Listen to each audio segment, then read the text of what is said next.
Hi, we are juniors at the Danish Humanitarian Organization, and this is our recommendation against donating cluster munitions to Ukraine. So our argument will be divided into legal, political, and humanitarian issues. So first we'll talk about legal issues.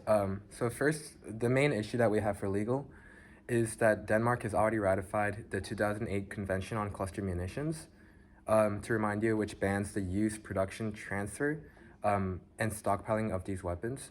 So if we were to transfer these cluster munitions to Ukraine, we would know that this is a direct violation and of the international treaties and norms. So that would be the main argument in terms of why it would be illegal to do such a thing.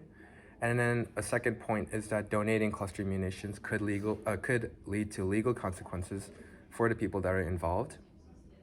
Individuals and governments can be held accountable for violating international law, which, as you may know, includes war crimes.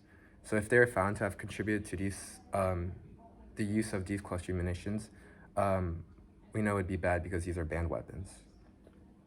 So next, we are going to give our advice on the basis of humanitarian law, and this comes because historically, cluster munitions have caused significant casualties to civilian populations, which is a huge humanitarian concern.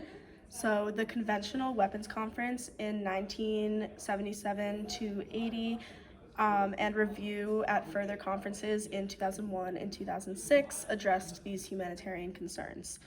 So cluster munitions in of themselves fail to uphold the principle of distinction as they are an indiscriminate weapon. So this means that historically they cause significant casualties in civilian populations due to tech shortcomings, which is the dud rates, which can be as high as 25 to 30%. So we're aware that the U.S. has been developing these for a long time because they're not party to the Ottawa Conventions and the Conventional Weapons Conference, the 2008 Convention on Cluster Munitions. So they have been creating ones that have a 2% dud rate. So with a 2% dud rate, the 155 millimeter DPICM projectile would produce 1.9 duds. Thus, 10,000 projectiles would produce 19,000 duds that would need to be removed or deactivated. So in a humanitarian perspective, we are wondering why Denmark would want to add to this dud total, especially because there are alternatives that are being produced, which we'll touch on in a second, that we have provided to Ukraine. So if we donate cluster munitions to Ukraine, it will increase the demining problem, which breaks our agreement to the final protocol to the CCW, which obligates us to clear the territory of explosive remnants of war that we have aided in or produced. So next we'll be moving on to the political section. So the first point that we could talk about is international credibility and reputation. So currently Denmark stands as a very good law-abiding member of the international community. And since we now know the legal and humanitarian issues of transferring these cluster munitions, we would know that this would damage the current international standings and reputation of Denmark, and we would not want that to happen.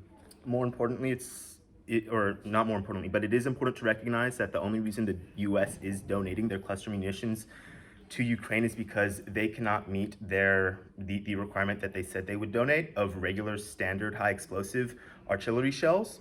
So in June of this year, Denmark committed alongside Norway to donate an additional 10,500 artillery shells. We do not need these cluster munitions to reach our donation amount, so why would we pay for an item that we do not need to meet our obligation, and something that the US is only donating because they are very low on their standard amount of high explosive artillery shells?